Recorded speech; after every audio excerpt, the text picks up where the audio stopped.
Hello दोस्तों, स्वागत है आप सभी का यूट्यूब चैनल ज्योग्राफी वीडियो में। हम लोग आज दीनदयाल उपाध्याय गोरखपुर विश्वविद्यालय गोरखपुर का जो बेसिक ऑफ जियोग्राफी का प्रीवियस ईयर पेपर है उसको देखने जा रहे हैं। यह जो जियो 101 होता है, ठीक है, एक बेसिक ऑफ ज्योग्राफी, इसको हम लोग देखेंगे। यह पेपर जो है वह 2022 और 23 का है। टोटल कुल 40 क्वेश्चन उसमें आए थे। अब की बार जो बेसिक ऑफ ज्योग्राफी का पेपर होगा वह 50 क्वेश्चन का होगा। इसके पहले 40 क्वेश्चन का हुआ था, ठीक है। तो हम लोग आपको ये 40 क्वेश्चन कौन कौन थे यहाँ पे हम लोग देखते हैं, ठीक। देखिए, पहला क्वेश्चन, संभववाद के पिता कौन है? तो संभववाद के पिता जो है वह ब्लास महोदय हैं, ठीक। और दूसरा जो है, इन्फ्लुएंस ऑफ ज्योग्राफी इन्वायरमेंट नामक पुस्तक की रचना किसकी रचना है? वह है कुमारी सेम्पुल का, ठीक। क्वेश्चन नंबर 3, कास्मास किसकी कृति है? तो यह हम्बोल्ट की कृति है। क्वेश्चन नंबर 4, परिवर्तन प्रकृति का नियम है, यह कथन किसका है? तो यह ब्रुन्स महोदय ने कहा था, ठीक। क्वेश्चन नंबर हम लोग 5 देखते हैं, निम्नलिखित में भूगोलवेत्ता में से कौन नवनिश्चयवाद विचारधारा से संबंधित है? तो यह ग्रिफिथ टेलर महोदय नवनिश्चयवाद विचारधारा से संबंधित है, जबकि संभववाद विचारधारा से संबंधित ब्लास हैं, ठीक है। और रेटजल निश्चयवाद विचारधारा से संबंधित है। यानी जो फ्रांसीसी भूगोलवेत्ता हैं वह संभववाद के जनक हैं, और जो जर्मन भूगोलवेत्ता हैं वह निश्चयवाद या प्राकृतवाद हैं, ठीक है। क्वेश्चन नंबर 6 देखते हैं, निम्नलिखित भूगोलवेत्ता में से कौन निश्चयवाद विचारधारा के समर्थक है? देखिए यहाँ गया रेटजल महोदय, ठीक है। जबकि ब्लास, ब्रून्स, ठीक है, डिमांजा, ये सब संभववाद के जनक हैं, विचारधारा से संबंधित है। क्वेश्चन नंबर 7, वायुमंडल की सबसे निचली परत है? तो वायुमंडल की सबसे निचली परत को कहते हैं क्षोभमंडल, ठीक। क्वेश्चन नंबर 8 देते हैं, किस काल में को मत्स्य युग कहा जाता है? तो डिवोनियन काल को मत्स्य युग कहा जाता है। क्वेश्चन नंबर 9, वायुमंडलीय संरचना में निम्नलिखित में से किस गैस का सर्वाधिक भाग है? तो यह नाइट्रोजन का। दूसरे नंबर पे ऑक्सीजन है, तीसरे नंबर पे आर्गन है, ठीक। क्वेश्चन नंबर 4, वायुमंडलीय परतों का सही क्रम क्या है? नीचे से ऊपर, ठीक है। तो नीचे से ऊपर सबसे नीचे, यहाँ पे सबसे नीचे क्षोभमंडल होता है, उसके ऊपर समतापमंडल होता है, उसके बाद मध्यमंडल होता है, उसके बाद तापमंडल होता है, नीचे से ऊपर, ठीक है। तो यह इसका right answer C. Question number हम लोग देते हैं 11, एल नीनो क्या है? तो एल नीनो जो है यह पेरू के पश्चिमी तट की गर्म जलधारा है, ठीक है। तो इस तरह मान लिया यह दक्षिण अमेरिका देश है, यहीं पे पेरू है, ठीक है। पेरू, यहीं पे एल नीनो धारा बहती है, ठीक है ना। तो इसी को कहते हैं एल नीनो। तो यह पेरू देश है, पेरू के पश्चिम तट पे स्थित एक गर्म जलधारा है, ठीक। क्वेश्चन नंबर 12, समुद्री जल में पाए जाने वाले लवणों में सर्वाधिक मात्रा किसकी होती है? तो यह होती है सोडियम क्लोराइड की, ठीक। क्वेश्चन नंबर 13 देखते हैं, सर्वाधिक लवणता पाई जाती है? तो मृत सागर में। अगर यहाँ पे रहता वान झील, लेक वान झील, तो वह हो जाता, ठीक है। क्वेश्चन नंबर 14, ग्रहाणु परिकल्पना कब प्रस्तुत की गई थी? तो यह 1904 और 5 में प्रस्तुत की गई थी। क्वेश्चन नंबर 15, वायु पृथ्वी की उत्पत्ति से संबंधित सिद्धांत नहीं है, ठीक है। तो जो महाविस्फोट सिद्धांत है यह पृथ्वी की उत्पत्ति से संबंधित नहीं है, यह ब्रह्मांड की उत्पत्ति से संबंधित सिद्धांत है। जबकि वायव्रास, तारक और ग्रहाणु परिकल्पना यह सब पृथ्वी की उत्पत्ति से संबंधित सिद्धांत है, ठीक। क्वेश्चन नंबर 16 देते हैं, ग्रहाणु परिकल्पना के प्रतिपादक हैं? तो यह चेम्बरलिन और मोल्टन महोदय हैं, ठीक है।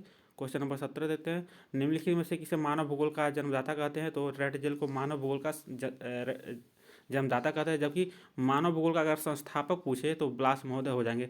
और फ्रांस में मानव भूगोल के संस्थापक ब्लास महोदय को कहा जाता है। क्वेश्चन नंबर देखिए यहाँ पे 18, अर्धकुंडे किसकी रचना है? तो यह रीटर की रचना है, अर्धकुंडे।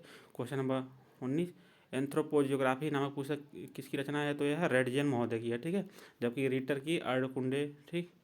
हेम्बोल्ट की कास्मास, ये सब पुस्तक है, ठीक। क्वेश्चन नंबर 20, पृथ्वी की उत्पत्ति विषयक लाप्लास की परिकल्पना का नाम है? तो यह है निहारिका परिकल्पना, ठीक। क्वेश्चन नंबर देखिए 24, जियोग्राफी शब्द का प्रयोग सर्वप्रथम किसने किया था? तो यह इराटोस्थनीज महोदय ने किया था। इराटोस्थनीज को भूगोल का जनक, ठीक है, भी कहा जाता है। क्वेश्चन नंबर 22, वैज्ञानिक आधार पर पृथ्वी की उत्पत्ति को सर्वप्रथम समझाने का प्रयास किसने किया था? तो यह बफर महोदय ने, कास्ते दादा बफर महोदय ने किया था। क्वेश्चन नंबर 23, भूगोल के जनक कौन है? तो देखिए यहाँ पे आ गया इराटोस्थनीज भूगोल के जनक कहे जाते हैं, जबकि हिकैटियस को, ठीक है, भूगोल का पिता कहा जाता है। क्वेश्चन नंबर 24, पृथ्वी की उत्पत्ति से संबंधित वायव्यरास परिकल्पना प्रस्तुत की थी? तो यह कांट महोदय ने वायव्यरास परिकल्पना प्रस्तुत की थी, ठीक। क्वेश्चन नंबर देखिए 25, कांट ने वायव्यरास परिकल्पना कब प्रस्तुत की थी? तो यह 1755 में इन्होंने प्रस्तुत की थी। क्वेश्चन नंबर 26, पृथ्वी की उत्पत्ति से संबंधित ज्वारीय परिकल्पना प्रस्तुत की थी? तो यह जेम्स जीन्स जेफरीज महोदय ने ज्वारीय परिकल्पना प्रस्तुत की थी। क्वेश्चन नंबर देखिए यहाँ पे 27, द्वैतारे परिकल्पना है? तो जो द्वैतारे परिकल्पना है यह उल्कापिंड परिकल्पना, या सॉरी ज्वारीय परिकल्पना जो है या द्वैतारे परिकल्पना, ठीक है। क्वेश्चन नंबर 28, ब्रह्मांड की उत्पत्ति से संबंधित बिग बैंग सिद्धांत किसने दिया? तो यह जॉर्ज लेमेंटियर महोदय ने दिया था।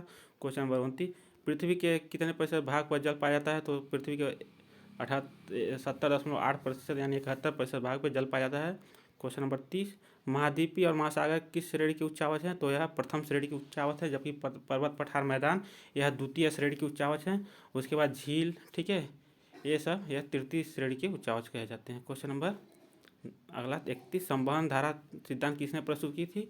तो यह आर्थर होम्स महोदय ने संवहन धारा सिद्धांत प्रस्तुत की थी। क्वेश्चन नंबर 32, लोथियन ग्रीन की चुंबक चतुष्फलकीय सिद्धांत संबंधित है? तो यह महाद्वीप एवं महासागर दोनों की उत्पत्ति से संबंधित है।